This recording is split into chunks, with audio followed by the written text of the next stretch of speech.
Muy buenos días, tardes o noches, mis apreciados estudiantes del Artium. En esta oportunidad vamos a dar inicio al, al contenido que tiene que ver con lo que es la aplicación de la prueba piloto. Vamos a verlo como un extra del capítulo 3 porque vamos a aplicar un poquito el software SPSS, vamos a conocerlo. En primera instancia vamos a crear una basecita de datos con algunos ítems y luego bueno vamos a rellenar esos ítems con datos para posteriormente aplicar la prueba piloto, que eso ya sería en otro video, ¿no? Vamos a crear una pequeña base de datos a efectos demostrativos y bueno, vamos a ver cómo la llenamos, ¿no? Entonces, en primera instancia debemos tener instalado el software estadístico SPSS. Esta versión que yo tengo acá es la número 23.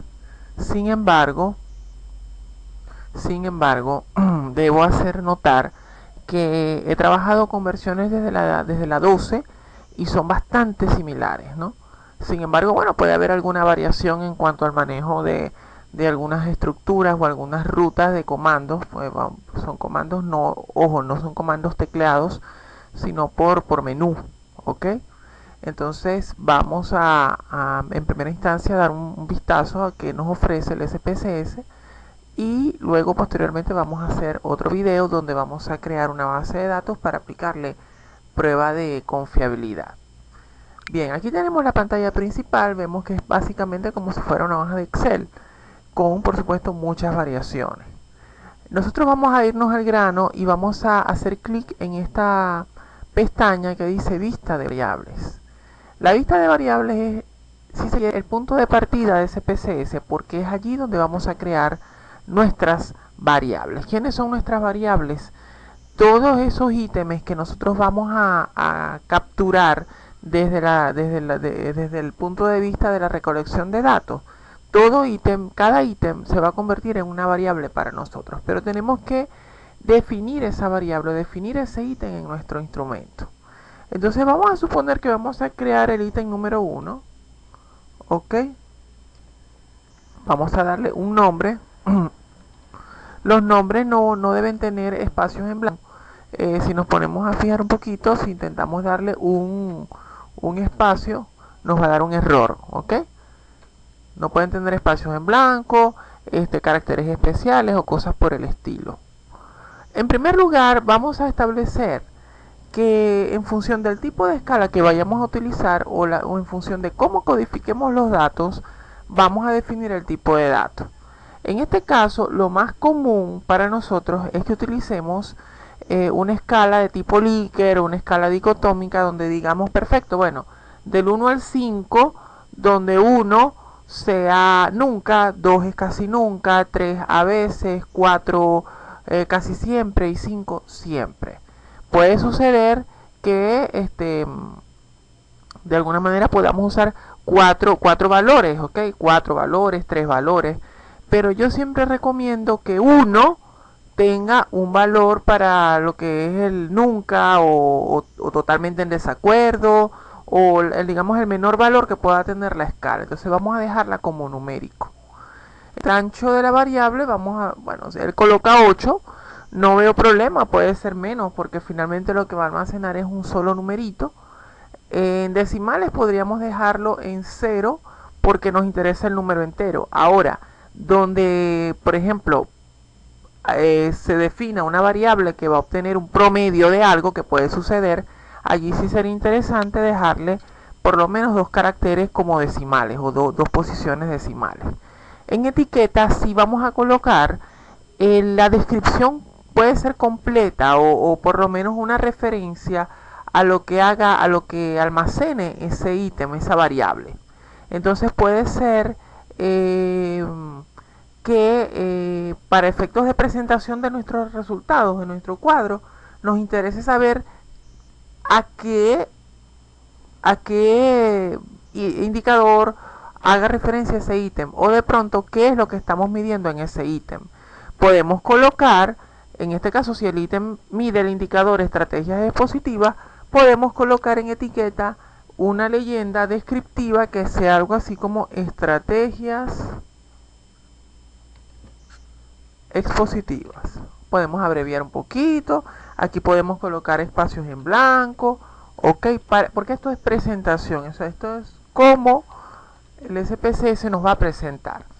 En valores es un apartado bien importante porque como son, en este caso, vamos a suponer una escala tipo Likert, vamos a hacerle doble clic en este botón de 3 punticos suspensivos y vamos a colocar los valores posibles que va a almacenar. En este caso, por ejemplo, podemos decir que 1 es nunca, ok, le damos a añadir o le damos enter. 2 va a ser asumido como casi nunca.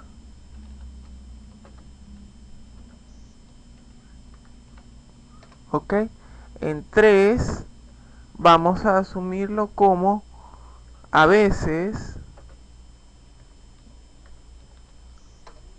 En 4 vamos a colocar casi siempre.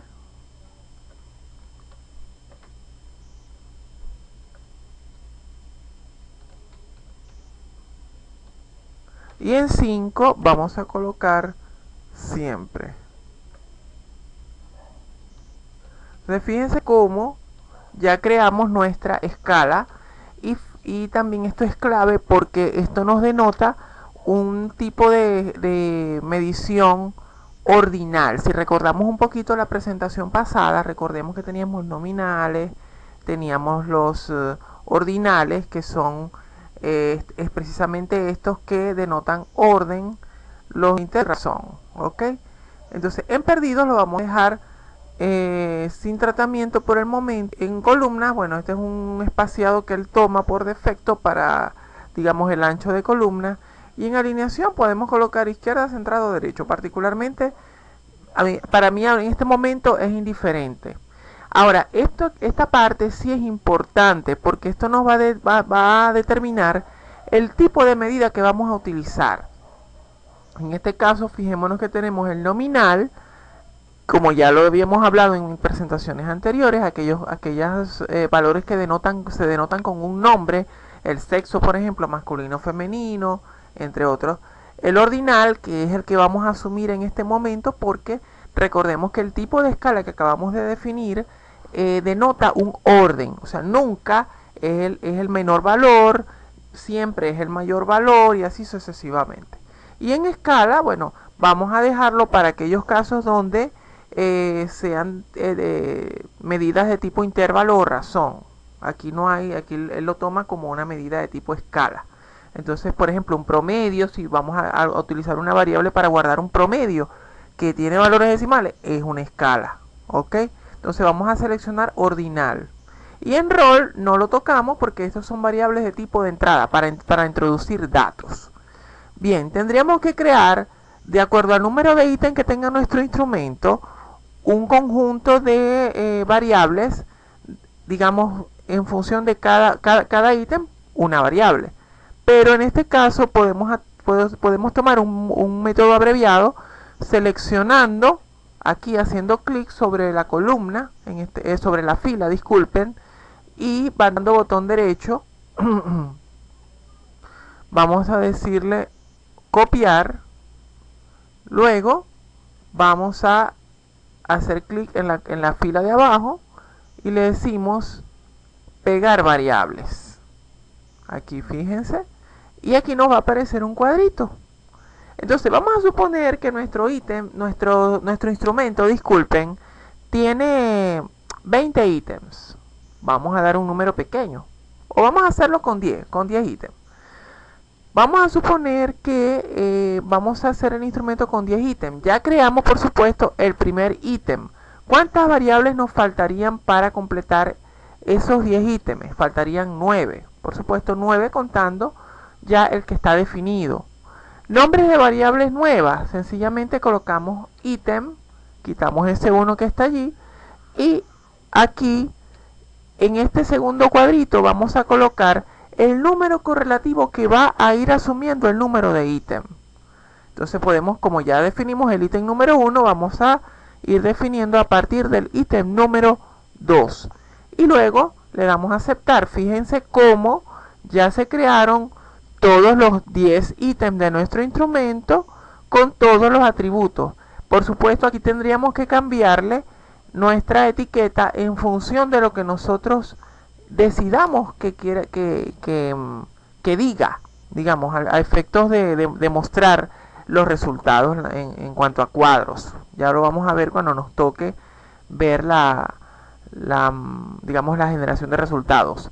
Y aquí en valores, fíjense cómo cada uno asumió ya la escala. Ya cuando definimos esto, podemos irnos a la vista de datos. Y aquí fíjense cómo aparece ítem 1, ítem 2, ítem 3, ítem 4, ítem 5, hasta el ítem número 10. Y aquí podemos ir colocando los valores respectivos, ¿ok?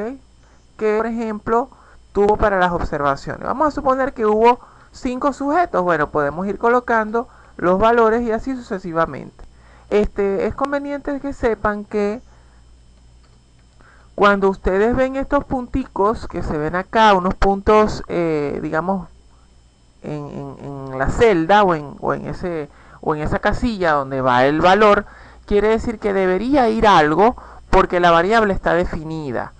Esto es importante para que lo tengan en cuenta en función de que puedan cargar la data completa.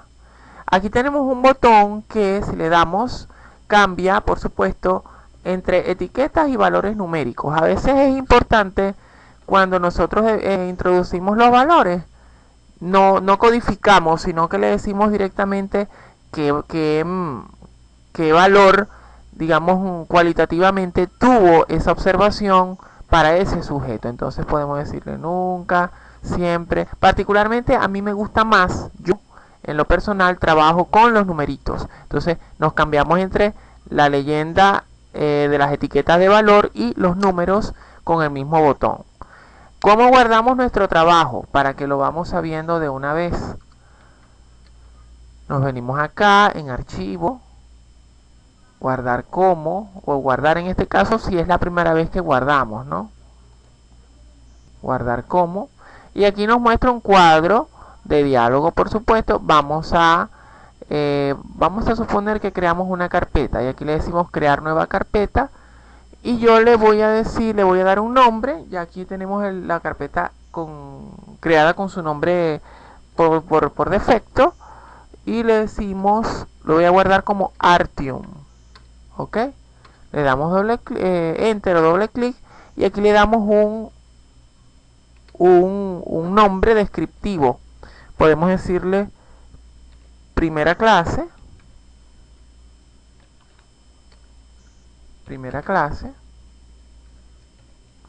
y fíjense que la extensión por defecto de SPSS es la .saf. Déjenlo como está, no cambien ningún valor, no cambien ninguna definición, no alteren digamos, ningún parámetro dentro del cuadro de diálogo de guardar para evitarnos problemas. Si tienen en cuenta es que este conjunto de datos no lo van a poder abrir en versiones anteriores. Fíjense que ya cuando guardamos, cada vez que nosotros hacemos una acción o cuando guardamos en este caso, va a salir una ventana. A mí particularmente me molesta un poco, pero vamos a tener que acostumbrarnos, que es la ventana de resultados, el output, resultado. Fíjense que aquí arribita dice resultado y aquí nos dice una leyenda en inglés que dice se guardó en archivo externo y aquí nos dice la ruta y el nombre con el que se guardó y le colocó un formato comprimido. Bueno, aquí podemos hacer clic en la ventanita, le decimos que no vamos a guardar esa hoja de resultados y aquí tenemos nuestro archivo guardado. Bueno, muchachos, esta es la primera parte.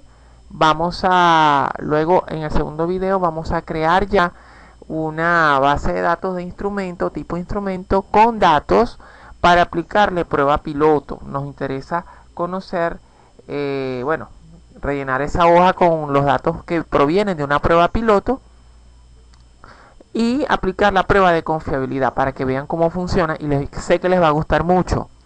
Es todo por el momento y seguimos en una próxima oportunidad. Muchas gracias.